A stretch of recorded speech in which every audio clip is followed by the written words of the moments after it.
There is only one question for all Bida-Bida candidates.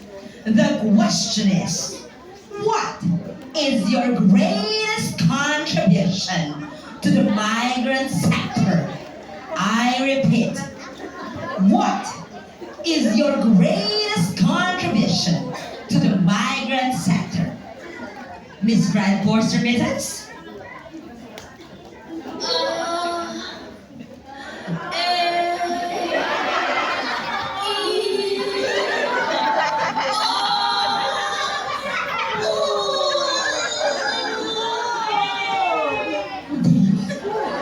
How about Miss Cotton Queen?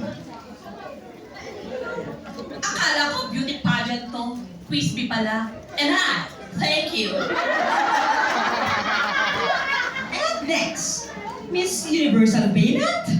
Ang penot. I believe that my greatest contribution is your contribution.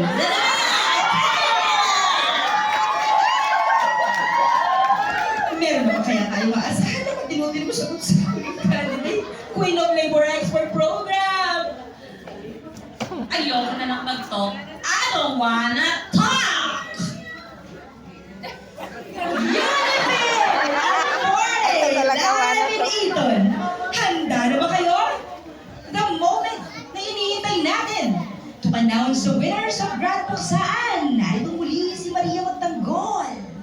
God! Masyadong pilingera itong mga bida-bidang candidates. Pero wala namang care pagdating sa proteksyon at serbisyo sa mga OFWs. Wala talaga tayong napala sa mga to. Sakit sa bangs. Buti na lang, may United Filipinos in Hong Kong na nagtataguyod sa karapatan at kagalingan ng mga migranteng manggagawa. With Unifil at 40, feel mo na there is more than 40 victories for the migrants and their families. Ano ang dapat nating gawin sa mga bida-bida candidates? Puksain, tutulan, labanan, ibasura! Ang tulad ni Grand Force Remittance ay napuksan na natin yan noon dahil sa sama-samang pagkilos. Ayan na ang kanyang award.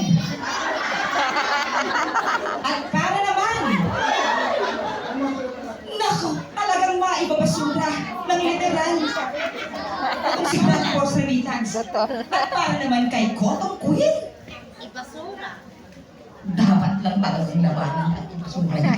Ibasura! Kay Miss Universal Payment naman, ano ang ating husga? Labanan, tutulan! Laban. Ayan ang kanyang award, laban.